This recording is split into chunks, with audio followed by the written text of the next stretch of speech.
नमस्कार द्राक्ष बागेदार बंधूंनो, आपल्या ग्रेप मास्टर तसेच क्रॉप मास्टर ह्या यूट्यूब चॅनलमध्ये आपलं खूप खूप स्वागत. खास आपल्याकडे आज पाहुणे आलेले आहेत, त्यांची मी थोडक्यात ओळख करून देतो. मान्य श्री प्राध्यापक विनायक माधवराव शिंदे सर, तुमचं खूप खूप स्वागत. नमस्कार सर. हे शेतमाल विपणन तज्ज्ञ आहेत, स्वतः शेतकरी आहेत, हाडाचे शेतकरी आहेत आणि मुक्काम पोस्ट देवरगाव, तालुका चांदवड, जिल्हा नाशिक येथील ते प्रगतीशील असे शेतकरी आणि एक समाजसुधारक आणि कांदा विपणन तज्ज्ञ आहेत. त्यांनी 2018 पासून त्यांनी पूर्ण वेळ शेतकऱ्यांच्या सेवेसाठी वाहून घेतलेलं आहे. त्यांनी KCC म्हणजे किसान क्रेडिट कार्ड साठी अनेक वेगवेगळ्या योजना त्यांनी कृषी मंत्री राधामोहन सिंग यांना सादर केलेल्या आहेत आणि त्यांच्या बऱ्याचशा आयडिया आणि योजना ह्या KCC मध्ये कृषी मंत्र्यांनी त्या ॲक्सेप्ट केलेल्या आहे, मंजूर केलेल्या आहेत आणि त्यानुसार नवीन KCC मध्ये त्या सुधारणा होत आहेत. मित्रांनो, शेतकरी म्हणजे हा उघड्यावरती शेती करणारा, कधी कधी आसमानी संकट तर कधी कधी सुलतानी संकट यामुळे शेतकरी नेहमीच अडचणीत ठरलाय. परंतु मग आपण सरकारकडे किंवा कोणाला तरी दोष देण्याचा प्रयत्न करतो. परंतु सर्वांनी जर आपण संघटित झालो आणि काही उपाययोजना केल्या, त्या काय उपाययोजना असतील, त्याचं कशा पद्धतीने आपला नियोजन करावं लागेल आणि शेतकऱ्यांना रास्त भाव कसा मिळेल यासाठी सर प्रयत्न करत असतात. त्यांचा आजचा विषय आहे कांद्याला भाव मिळणार का, तर कशा पद्धतीने कांद्याला भाव मिळू शकतो शेतकऱ्यांच्या एकत्रित संघटित प्रयत्नानं, ते आज याविषयी आपल्याला मार्गदर्शन करणार आहेत. सरांचा फार खूप त्यांचा अभ्यास आहे आणि तुम्ही अतिशय शांत चित्ताने त्यांचं जर हे मनोगत, त्यांच्या आयडिया जर तुम्ही ऐकून घेतल्या आणि ह्या त्यांच्या मोहिमेमध्ये जर सामील झाले तर नक्कीच एक शेतकऱ्यांची क्रांती, कुठल्याही कोणाच्या केसाला धक्का न लागू देता शेतकऱ्यांना चांगला बाजारभाव, रास्त बाजारभाव नक्कीच मिळू शकतो असे त्यांच्याकडे प्लॅन आहेत. मी जास्त वेळ न घेता सरांना विनंती करेल की तुम्ही आमच्या शेतकऱ्यांना मार्गदर्शन करावं. Sir please. नमस्कार. इतक्यातच सरांनी माझी ओळख करून दिली आहे आणि आत्ताच्या आपल्या ह्या मुलाखतीचा जो विषय असणार आहे तो विषय आहे कांद्याला भाव मिळणार का.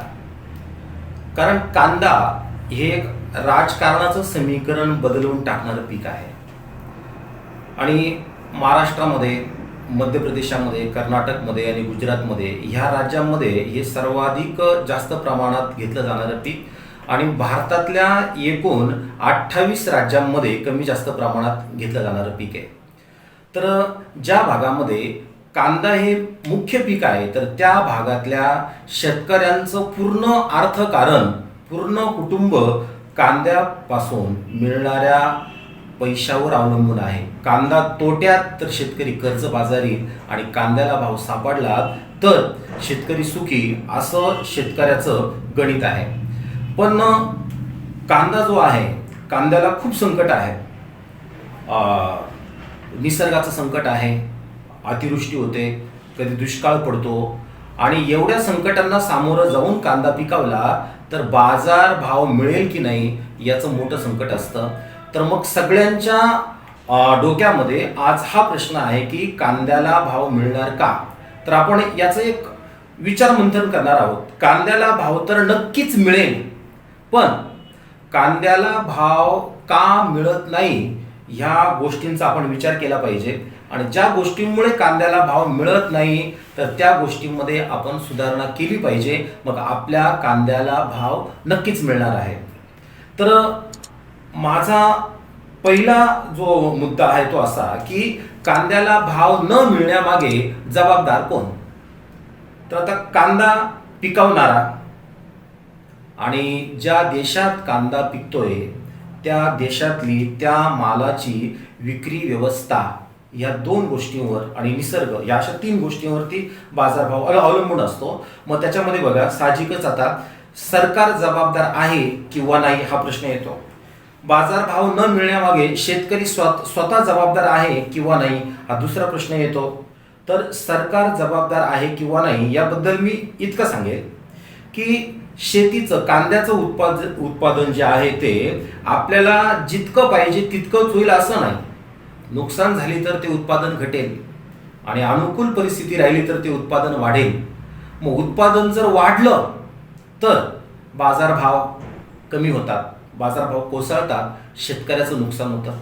उत्पादन जर खूप घटलं तर बाजारभाव वाढतात आणि बाजारभाव वाढले तर मग कांदा खाणाऱ्या गिऱ्हाईकांना तो कांदा महागाने घ्यावा लागतो. म्हणजे सरकारला दोन्ही बाजू सांभाळायच्या आहेत बघा. अति उत्पादन झालं तर शेतकऱ्याला भाव मिळत नाही, शेतकरी सांभाळला पाहिजे. आणि जर कमी उत्पादन झालं तर बाजारभाव वाढतो, मग त्या ठिकाणी गिऱ्हाईक सांभाळलं पाहिजे. तर सरकार द्विधा अवस्थेत असतं. पण माझं जे मत आहे की दोघांना सांभाळलं पाहिजे, गिऱ्हाईक आणि शेतकरी दोघांना पण सांभाळलं पाहिजे. मग त्याच्यासाठी सरकारची जी जबाबदारी आहे, मी एवढी सांगेल की डिमांड अँड सप्लाय म्हणजे मागणी आणि काय पुरवठा या दोन गोष्टींचं संतुलन तयार करण्याची जबाबदारी सरकारची आहे. योग्य विपणन व्यवस्था स्थापन करण्याची जबाबदारी सरकारची आहे. आणि त्याच्या पुढे जर गेलो मी, समजा शेतकरी जबाबदार आहे का, तर शेतकरीही जबाबदार आहे. कसा जबाबदार आहे पहा. स्पर्धा जर लागली तर मग उत्पादन वाढतं. म्हणजे एखाद्याने 2 एकर लावले तर त्याचा शेजारचा 3 एकर लागवड करतो, परत आणखी एखादा 4 एकर लागवड करतो. म्हणजे लागवडीचं क्षेत्र वाढतं. पण त्याच्यामध्ये नुकसान करणाऱ्या गोष्टी कोणत्या, की कांदा पिकण्याच्या आधी, समजा खरीप कांदा असेल, लेट खरीप कांदा असेल. खरीप कांदा असेल तर तो पावसाळ्यातला असतो आणि अतिवृष्टीने तो कांदा खराब होतो, त्याचा ॲव्हरेज मिळत नाही, खर्च जास्त होतो, उत्पादन कमी मिळतात. त्याच्यानंतर लेट खरीपचा विचार जर केला तर लेट खरीपचं उत्पादन जे आहे ते एक बऱ्यापैकी उत्पादन निघतं. आणि नंतरचा पुढचा रब्बीचा कांदा आहे, तर रब्बी कांद्याचं जे उत्पादन आहे ते सगळ्यात जास्त उत्पादन असतं ते रब्बीचं मिळतं. तर मग डिमांड अँड सप्लाय किंवा मागणी आणि पुरवठा याचा विचार जर केला तर आपल्या देशाला, आपल्या भारताला टोटल वर्षभरात किती कांदा लागतो, तर तो सरासरी 160 लाख मेट्रिक टन इतकी देशाची गरज आहे. किती? 160 लाख मेट्रिक टन. आणि मागच्या वर्षाच्या उत्पादनाचा विचार जर केला तर ते उत्पादन आहे 260 ते 70 लाख मेट्रिक टनापर्यंत. म्हणजे मग तुम्ही ह्या गोष्टीवर लक्ष केंद्रित करा की देशाची गरज 160 लाख मेट्रिक टन आणि उत्पादन त्याच्यापेक्षा किती जास्त आहे, 100 ते 110 लाख मेट्रिक टन इतकं उत्पादन जास्त आहे. आणि आपण म्हणतो की निर्यात चालू राहिली तर भाव मिळू शकेल, पण किती निर्यात होणार. जर आपल्याकडे जवळपास 100 लाख मेट्रिक टन कांदा जास्त आहे तर निर्यात किती होते. निर्यातीचा जर तुम्ही इतिहास पाहिला तर 10 lakh metric ton, 15 lakh metric ton, 20 lakh metric ton, जास्तीत जास्त आतापर्यंत 35 लाख मेट्रिक टनापेक्षा जास्त निर्यात कोणत्याच वर्षी झालेली नाहीये. आणि सरासरी काढले तर ते 15 ते 20 लाख मेट्रिक टन इतकीच निर्यात होते. मग जेवढा कांदा आपल्याकडं एक्सेस आहे, जास्त आहे, तो आहे 100 लाख मेट्रिक टन. आणि त्यामधला निर्यातीने किती कमी होणार आहे, समजा 20 लाख मेट्रिक टन, तरी 80 लाख मेट्रिक टन इतकं उत्पादन आपल्याकडे वाढवा आहे. आणि हे लक्षात ठेवा, बाजार भाव हे उत्पादन जास्त झालं की कोसळतातच. मग जो 80 लाख मेट्रिक टन उत्पादन जास्त होते त्यातून अजून कांदा कमी होईल. पहा कसा कमी होईल. आपण जर कांदा चाळीमध्ये साठवला तर तो कांदा चाळीमध्ये काही प्रमाणात खराब होतो. आपण पकडलं की साधारणतः एक 10 ते 15 लाख टन कांदा खराब झाला तरीही 65 ते 70 लाख मेट्रिक टनापर्यंत उत्पादन जास्त आहे. आणि जास्तीचं उत्पादन जोपर्यंत एका संतुलित याच्यामध्ये येत नाही मागणी आणि पुरवठ्यामध्ये, तोपर्यंत कांद्याला स्थिर भाव मिळणार नाही. आणि याच्याकरता देशाची 160 लाख मेट्रिक टनाची गरज लक्षात घेतली तर त्याच्यानुसार सरकारने देशामध्ये विपणन व्यवस्था तयार करायला पाहिजेत आहे. आणि सरकारनेच ही विपणन व्यवस्था तयार करावी असंही मी म्हणत नाही, कारण आता फार्मर प्रोड्युसर कंपन्यांमार्फत शेतकऱ्याला सुद्धा आता बाजारपेठेमध्ये उतरण्याची संधी मिळाली आहे. तर सर्व आपण शेतकऱ्यांनी जर एकत्रित आलं, FPO मार्फत सगळ्यांनी एकत्रित आलं तर आपण विपणन व्यवस्था तयार करू शकतो. आणि ही विपणन व्यवस्था सर्व एकत्र आले तर ही विपणन व्यवस्था तयार होऊन आणि त्या विपणन व्यवस्थेमार्फत मालाची विक्री व्हायला सुरुवात जी करायची आपल्याला, तर 1 वर्ष कालावधी पुरेसा आहे. एका वर्षामध्ये आपण सर्व विपणन व्यवस्था स्थापन करू शकतो. आणि हा मुद्दा जर सरकारमधील काही अधिकारी मंत्री हा मुद्दा जर ऐकत असतील आणि त्यांना जर याच्यामध्ये सखोल नेमकं व्यवस्थापन विपणन कसं असायला हवं हे जर समजून घ्यायचं असेल तर नक्कीच मी त्यांच्याशी चर्चा करायला तयार आहे आणि त्यांनीही चर्चेला जर मला वेळ दिला तर शेतकऱ्यांसाठी त्यांनी नक्कीच काहीतरी महत्त्वाचं पाऊल टाकलं असं मी समजेल. आणि मगाशी मी जसं बोललो होतो की शेतकऱ्याला वाटतं की भाव मिळाला पाहिजे, म्हणजे जास्त भाव मिळाला पाहिजे, गिराईकाला वाटतं की कमी भावामध्ये कांदा मिळायला पाहिजे. पण बघा, शेतकऱ्याला त्याचा माल विकून जो पैसा मिळणार त्याच्यामध्ये त्याचं भांडवल वर्ग होऊन त्याचं कुटुंब चालायला पाहिजेत आहे. त्यालाही काही स्वप्न असतात, त्यालाही काही प्रगती करता आली पाहिजेत आहे. आणि जे गिराईक आहे शहरामध्ये कांदा विकत घेऊन खाणारं, तर त्यांच्या पगारामध्ये त्यांना तो कांदा घ्यायला परवडला पाहिजे. ते म्हणजे कांद्याला खूप कमी भावही नाही आणि खूप जास्त भावही नाही, असा एक सुवर्ण मध्य साधून एक संतुलित बाजारभाव देता येऊ शकतो. आणि वर्षभर तोच बाजारभाव स्थिर कसा ठेवायचा याचं पूर्ण जे नियोजन आहे ते नियोजन बनवलेलं आहे. आता म्हणजे नियोजन आता ह्या मुलाखतीमध्ये पूर्ण नियोजन स्पष्ट करणं तेवढं शक्य नाही आता, पण तुम्हाला मी एक विश्वास देतो की पूर्ण भारतामध्ये कांद्याच्या विपणन व्यवस्थेचं नियोजन म्हणजे मागणी किती आहे आणि पुरवठा तितकाच पाहिजे ते, त्याच्यासाठी शेतकऱ्यांनी किती उत्पादन घेतलं पाहिजे ते, म्हणजे मागणी आणि पुरवठा संतुलित होणार आहे. आता काही जण असा प्रश्न उपस्थित करते की शेतामध्ये घेतलं जाणारं उत्पादन आपल्या इच्छेप्रमाणे येत नाही. शेतकऱ्याला तर नेहमी उत्पादन जास्तच घ्यायचं असतं, पण कधी कधी ते कमी निघतं, कधी कधी ते उत्पादन जास्त निघतं. तर आपल्याकडे उपाय पण आहे.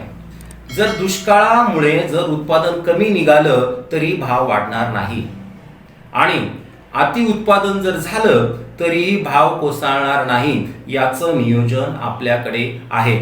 याच्यासाठी आपल्या भारत देशामध्ये एकूण 28 राज्यांमध्ये कांद्याचं उत्पादन घेतलं जातं. त्यातलं प्रामुख्याने महाराष्ट्रामध्ये सगळ्यात जास्त उत्पादन होतं, त्याच्यानंतर मध्य प्रदेशामध्ये भरपूर उत्पादन होतं, कर्नाटकमध्ये होतं, आंध्रमध्ये होतं, गुजरातमध्ये होतं आणि उरलेले जे राज्य आहेत तर त्या राज्यामध्ये याच्यापेक्षा कमी प्रमाणामध्ये उत्पादन होतं. तर आता हे उत्पादन आपल्याला म्हणजे प्रत्येक शेतकऱ्याला म्हणजे आतापर्यंत आपण खूप चर्चा ऐकल्या. शरद जोशी आपल्याला सांगायचे की आपल्या गरजेपुरतच पिकवा, आपल्या गरजेपुरतं म्हणजे शेतकऱ्याला लागेल तेवढंच पिकवा, पण मग इतरांचं पोट शेतकरीच भरवतो तर सगळ्यांना लागेल इतकं पिकवायचंय आपल्याला, पण शेतकरी सुखी झाला पाहिजे आणि ग्राहकही सुखी झाला पाहिजे, हे गणित आपल्याला त्याच्यामध्ये ठेवायचंय. मग त्याच्याकरता आपल्याला शेतकऱ्यांनी एकत्रित येणं गरजेचं आहे. सगळा शेतकरी एकत्र आला, मी म्हटलं की 1 वर्ष लागेल बाजारभाव आपल्याला मिळवण्यासाठी, पण शेतकरी जर 15 दिवसात सगळा शेतकरी एकत्र आला तर 15 दिवसात एकत्र आला तर वर्षही लागणार नाही. अगदी 4 महिन्यामध्ये आपण एक निश्चित बाजारभाव ठरवू आणि त्या ठरवलेल्या बाजारभावाप्रमाणे आपण आपला कांदा विकू शकतो. मग आपल्या देशामध्ये आपल्या राज्यामध्ये सतत आपल्याला कुठे ना कुठे शेतकऱ्याच्या आत्महत्या ऐकायला येत आहेत. सतत आपल्याला कर्जमाफी पाहिजेत असं ऐकायला येत आहे. म्हणजे शेतकरी कर्जबाजारी होतोय, शेतकऱ्याला आत्महत्या करावी लागते. मी एवढंच म्हणत नाही शेतकरी आत्महत्या करतोय, मी असे म्हणत नाहीये. त्याला काही स्वतःचा जीव त्याला प्रिय नाही असं नाहीये, परिस्थिती त्याला आत्महत्या करायला भाग पाडते. समजा उदाहरणार्थ टेन्शनमुळे त्याला बीपी तयार झाला, शुगर तयार झाली, तर हे परिणाम कशाचे आहेत? बाजारभाव मिळाला नाही, तो चिंतक्रांत झाला आणि चिंतक्रांत झाल्यामुळे तो आजारांना बळी पडला. तर एकूण आता आपल्या पूर्ण ह्या मुलाखतीचा जो सार आहे तो आपल्याला इतकाच आहे की आपल्याला पूर्ण सर्व शेतकऱ्यांना एकत्रित करायचं आहे. सर्व शेतकऱ्यांना एकत्रित केल्याच्या नंतर शेतकऱ्यांच्या सर्व उत्पादनाचं एक विशिष्ट रेकॉर्ड ठेवलं जाणार आहे. नंतर देशाची जी गरज आहे ती लक्षात घेऊन एक छान विपणन व्यवस्था तयार करण्यात येणार आहे आणि या विपणन व्यवस्थेमार्फत गिराईकाला परवडेल ह्या भावात आणि शेतकऱ्यालाही परवडेल ह्या भावामध्ये शेतकऱ्याचा माल विकला जाणार आहे. आणि याच्यासाठी आपल्याला प्रत्येक गावामध्ये किमान 5-5 स्वयंसेवक नेमायचे आहेत. पूर्ण महाराष्ट्रात नेमायच्या आहेत. महाराष्ट्रातल्या प्रत्येक कांदा उत्पादन करणाऱ्या गावामध्ये नेमायच्या आहेत. एवढंच नाही तर ही मोहीम महाराष्ट्रातून चालू झाल्यानंतर आपल्या देशातल्या पूर्ण 28 राज्यांमध्ये जिथं जिथं कांदा पिकतो तिथं तिथं आपल्याला 5-5 स्वयंसेवक प्रत्येक गावात, 5 पेक्षा जास्त झाले तर खूपच चांगलं आहे, पण किमान 5 स्वयंसेवक आपल्याला लागणार आहे. आणि किमान असं समजा की आज आपण ही मोहीम चालू केली. मोहीम चालू केल्याच्या नंतर आपण पकडलं की वर्षभरामध्ये आपण सर्व शेतकरी संघटित झालो. आता माहिती आणि तंत्रज्ञान खूप प्रगत झालेलं आहे. आता पूर्वी सारख्या समस्या सुटण्यास वेळ लागणार नाही. वर्षभरामध्ये सगळा शेतकरी आपण एकत्रित झालो तर आपण वर्षभरामध्ये आपल्या नुसतं कांदाच नाही, सुरुवात तर कांद्यापासून करणार, पण प्रत्येक पिकाला आपल्याला चांगला भाव मिळेल असं आपण व्यवस्थापन शेतकऱ्याचं तयार करणार आहोत. आणि याच्यानंतर पुढचं जे काय नियोजन असेल याचीही तुम्हाला अपडेट पुढे व्हिडिओ मार्फत मिळत राहील. आणि ज्या गावातील जे इच्छुक स्वयंसेवक असतील तर त्यांनी गुगल फॉर्म आहे सोबत, तर तो गुगल फॉर्म भरायचा आहे, म्हणजे तुमची स्वयंसेवक म्हणून नोंद होईल. आणि थोडंसं पुढे गेल्यानंतर आपण स्वयंसेवक जे आहेत तर जेव्हा आपण विपणन व्यवस्था तयार करू तर ते स्वयंसेवक त्या विपणन व्यवस्थेमधील एक भाग असतील. त्यांचं कुटुंब चालू शकेल, ह्या पद्धतीने सुद्धा त्यांचं भविष्य असू शकेल पुढे. धन्यवाद सर. सरांनी जे 5 स्वयंसेवक सांगितले प्रत्येक गावामध्ये, कृपया आपण आपले नाव ह्या गुगल फॉर्म खाली दिलेल्या लिंकमध्ये गुगल फॉर्म आहे, तिथे तुमचं नाव नोंदणी करा. तुमचं गाव, नंबर, मोबाईल नंबर आमच्याकडे आहे आणि आम्ही तुम्हाला कॉन्टॅक्ट करू शकतो. मित्रांनो, अतिशय महत्त्वाचा मुद्दा शेतकऱ्यांसाठी, कांद्याच्या उत्पादकांसाठी सरांनी घेतलेला आहे. तर ह्या मोहिमेत आपण सर्वांनी सहभागी व्हावं. ग्रेप मास्टर आणि क्रॉप मास्टर ॲपच्या माध्यमातून, यूट्यूब चॅनलच्या माध्यमातून आणि ग्रेप मास्टर ऑर्गॅनिक फार्मर्स प्रोड्युसरच्या माध्यमातून आपण सर्व सरांबरोबर आहोत. तर त्वरा करा आणि हा व्हिडिओ जास्तीत जास्त शेतकऱ्यांपर्यंत पोहोचवा. धन्यवाद. नमस्कार.